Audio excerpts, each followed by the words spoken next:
Hello guys, welcome to Chem Boost again. So today we will discuss alkenes lecture number 12.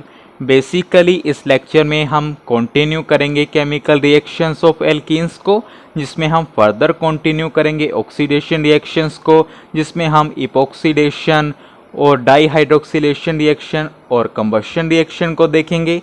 Then हम देखेंगे substitution reaction को, जिसमें allylic substitution और benzylic substitution की हम बात करेंगे। देन हम देखेंगे पॉलीमराइजेशन एंड आइसोमराइजेशन रिएक्शन को। ये इस चैप्टर का लास्ट लेक्चर है। यहाँ पर एल्कीन चैप्टर हमारा ख़त्म होता है। मेक श्योर आपने इससे पहले वाले सभी लेक्चर्स को देखा होगा। तो चलिए, बहुत ही नॉलेजेबल लेक्चर होने जा रहा है। Let's start the lecture.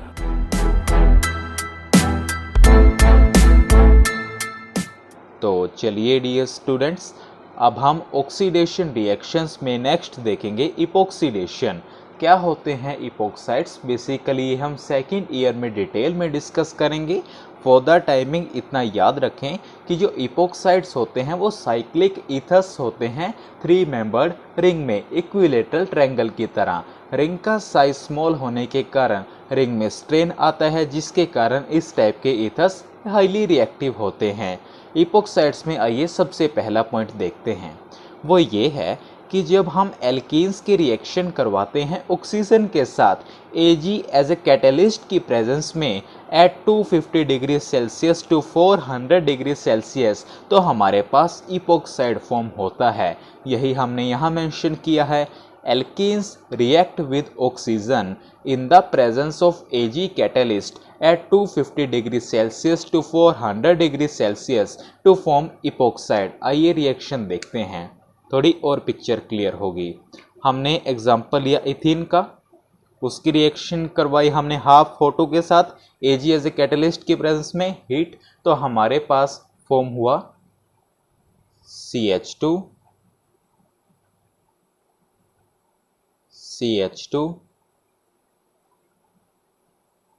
O। ये हमारे पास बन गया इपोक्साइड। देख रहे हो ना, 3 मेंबर्ड रिंग है। अब उसके बाद अगर हम इसकी हाइड्रोलिसिस करते हैं तो हमारे पास क्या होता है? हमारे पास बनता है CH2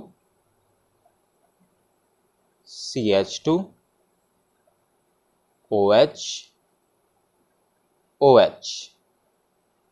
यहां पर हमारे पास एंटी एडिशन होती है, एंटी एडिशन।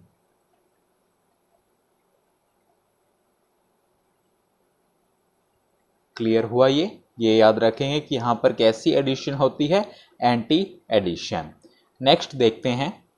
देखिए, जब हम एल्कीन को ट्रीट करते हैं पर एसिड्स के साथ, स्पेसिफिकली एग्जांपल लें, अगर हम एल्कीन को ट्रीट करते हैं पर बेंजोइक एसिड के साथ, तो इपोक्साइड फॉर्म होता है। और ऐसी इपोक्सीडेशन जिसमें हमने एल्कीन को ट्रीट किया पर बेंजोइक एसिड के साथ, उसे हम बोलते हैं पार्शियल रिएक्शन। अलग प्रोनाउंसिएशन हो सकती है। तो हमारे पास रिएक्शन से अब हम समझते हैं, हमने एल्कीन ली, रिएक्शन करवाई हमने पर बेंजोइक एसिड के साथ, तो हमारे पास फॉर्म हुआ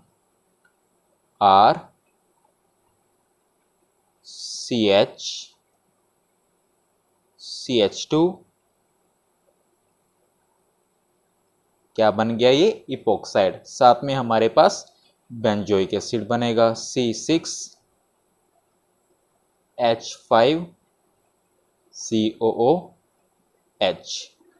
आगे नोट लगाकर लिखें कि हम MCPBA यानी मेटाक्लोरो पर बेंजोइक एसिड, जिसका स्ट्रक्चर आपके सामने है, और पर ऑक्सी ट्राइफ्लोरो एसिटिक एसिड यानी CF3CO3H को एज ए गुड रीएजेंट्स मानते हैं हम इपोक्सीडेशन के लिए। यही बात हमने यहाँ मेंशन की है। MCPBA and peroxy trifluoro acetic acid are good reagents for epoxidation.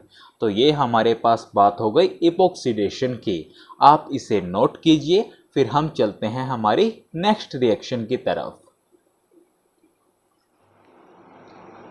तो चलिए डियर स्टूडेंट्स, ऑक्सीडेशन रिएक्शंस में नेक्स्ट हम देखते हैं डाईहाइड्रोक्सिलेशन।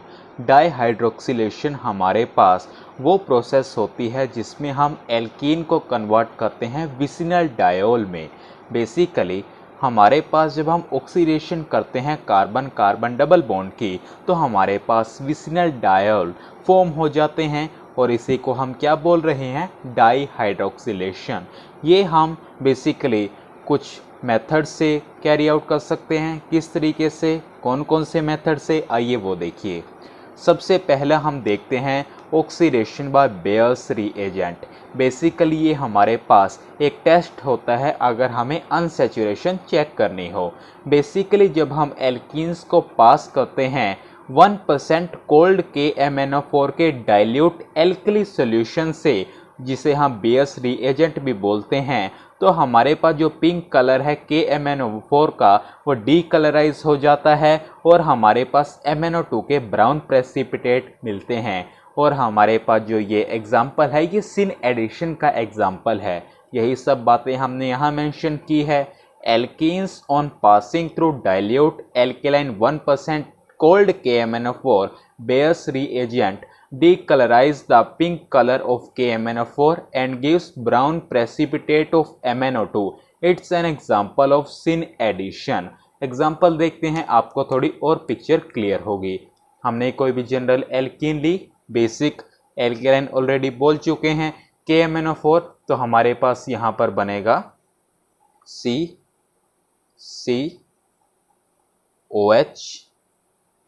OH यानी विसिनल डायोल। यही बात तो हमने आपको लिखवाई है। Oxidation of carbon carbon double bond to vicinal diol is known as dihydroxylation. तो सबसे पहला मेथड हमने देख लिया, by oxidation by Baeyer's reagent. काफ़ी इंपॉर्टेंट है, ये हमारे पास टेस्ट है अनसैचुरेशन चेक करने के लिए, जिस तरीके से ओजोनोलिसिस था कि अगर हमें डबल बॉन्ड की पोजीशन को लोकेट करना हो एल्कीन में। तो सेकंड हम देखते हैं डाईहाइड्रोक्सिलेशन करने का मेथड जो है बाय OSO4 यानी ओस्मियम टेट्रोक्साइड। बेसिकली इसका एग्जांपल देखते हैं हम और थोड़ी और पिक्चर क्लियर करते हैं। जनरल एल्कीन ली, ट्रीट किया OSO4 के साथ, तो हमारे पास सबसे पहले बनता है कुछ इस तरीके का molecule R CHO O double bond O double bond O CH O R। उसके बाद जब हम इसकी रिएक्शन करवाते हैं NaHSO4 NaHSO4 इन H2O, तो हमारे पास बन जाते हैं vicinal diol RCHOH CHOH R। साथ में हमारे पास निकल जाता है H2OSO4। ये हमारे पास होती है सिस एडिशन।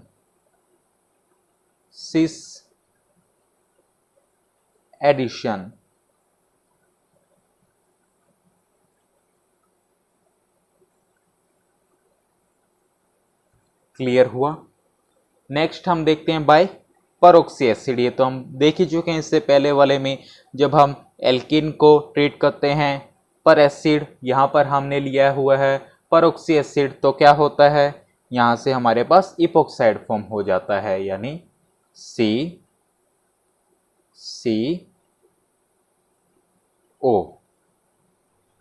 साथ में हमारे पास जब हम इसकी हाइड्रोलिसिस करते थे तो हमारे पास क्या बन जाता था ट्रांस एडिशन करके, C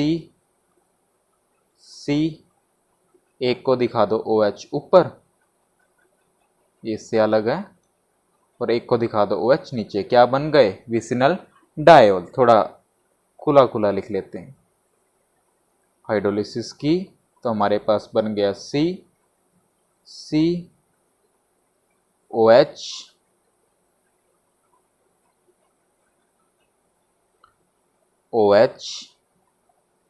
OH। यहाँ पर कौन सी एडिशन होती थी, ट्रांस एडिशन।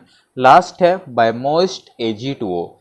एल्कीनली मोइस्ट Ag2O के साथ रिएक्शन करवाई H2 एक्सेस में, तो हमारे पास बन जाता है ट्रांस एडिशन के साथ विसिनल डायोल।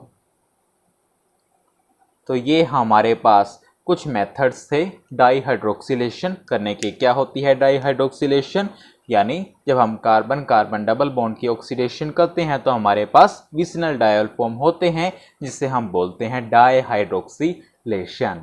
काफ़ी इंपॉर्टेंट सेगमेंट है, आप इसे नोट करें। फिर हम चलते हैं हमारे लेक्चर के नेक्स्ट सेगमेंट की तरफ। तो चलिए dear students, next oxidation reaction में हम देखेंगे कंबशन। हम जब एल्कीन्स की कंबशन करते हैं तो हमारे पास फॉर्म होता है carbon dioxide and water. General reaction की बात करें तो वो कुछ इस तरीके से होगी। CnH2n प्लस 3n/2O2 फॉर्म करेंगे n mole of CO2 and n mole of H2O, यानी 1 मोल ऑफ एल्कीन को रिक्वायर होती है 3n/2 mole of O2 to complete combustion. Clear हुई ये बात? उसके बाद हम नेक्स्ट टाइप की जो रिएक्शन देखेंगे वो है सब्स्टिट्यूशन रिएक्शन। लेक्चर नंबर 2 या 3 एग्जैक्ट याद नहीं, वहाँ पर हमने बात की थी कि एल्कीन सब्स्टिट्यूशन रिएक्शन दिखाती तो हैं लेकिन मिथाइल पर दिखाती हैं। वो अब आपको यहाँ थोड़ी और पिक्चर क्लियर होगी कि जो सब्स्टिट्यूशन होती है वो एलाइलिक सब्स्टिट्यूशन होती है। क्या कहना चाह रहा हूँ, आइए देखते हैं। बेसिकली जब हम एल्कीन्स को ट्रीट करते हैं Cl2 या Br2 के साथ हाई टेम्परेचर पर, तो हमारे पास जो एलाइलिक हाइड्रोजन है वो रिप्लेस हो जाती है हेलोजन एटम से। हमारे पास ये फ्री रेडिकल सब्स्टिट्यूशन रिएक्शन होती है। एग्जांपल देखते हैं, आपको थोड़ी और पिक्चर क्लियर होगी। हमने एग्जांपल लिया प्रोपीन का। अब हमारे पास कार्बन कार्बन डबल बॉन्ड से जो नेक्स्ट वाला कार्बन है इसे हम बोलते हैं एलाइलिक कार्बन। अब देखिए हमने क्या कहा, when alkenes are treated with Cl2 और Br2 at high temperature, one of their allylic hydrogen is replaced by halogen atom. It is a free radical substitution reaction. यानी हमारे पास यहाँ पर क्या प्रोडक्ट बनेगा, Cl CH2 CH double bond CH2 plus HCl। I think आप कोई doubt नहीं रह गया होगा। ये है हमारे पास अलाइल क्लोराइड।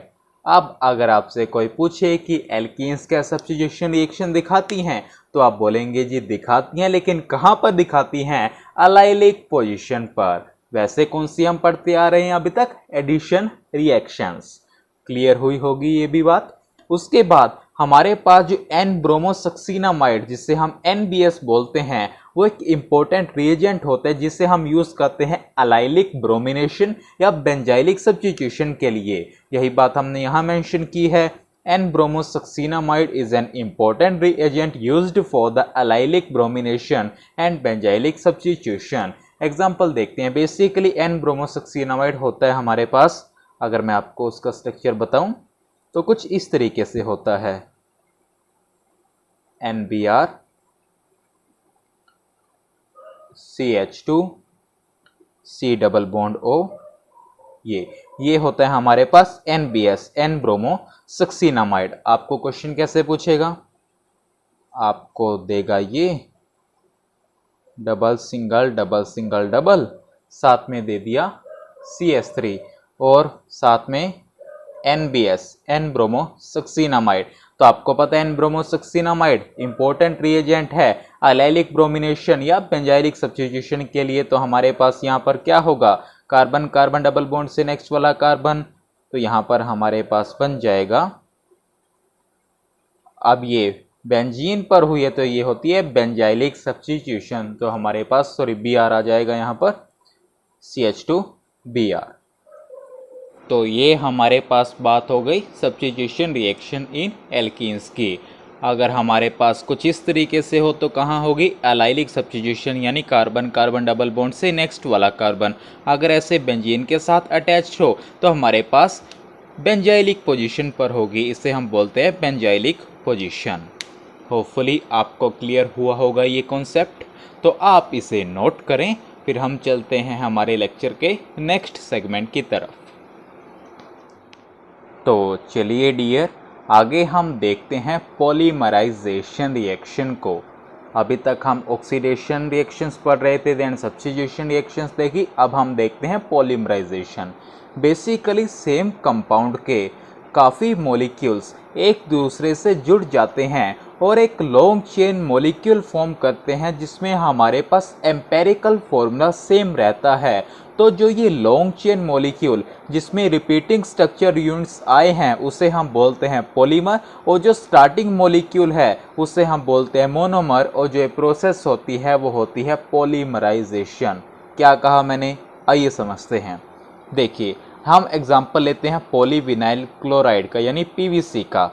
अब हमारे पास हमने क्या बोला कि many molecule of same compound, इस कंपाउंड के काफ़ी मॉलिक्यूल आपस में जुड़कर क्या बना लेते हैं, लॉन्ग चेन मॉलिक्यूल बना लेते हैं कुछ इस तरीके का। तो जो लॉन्ग चेन मॉलिक्यूल है जिसमें इस टाइप के एन रिपीटिंग स्ट्रक्चर यूनिट्स है उसे हम बोलते हैं पॉलीमर, और जो स्टार्टिंग मॉलिक्यूल होता है इसे हम बोलते हैं मोनोमर। मोनोमर माने सिंगल। हुई क्लियर? यही बात हमने यहाँ लिखी है। Many molecules of same compound unite with each other to form a long chain molecule with same empirical formula.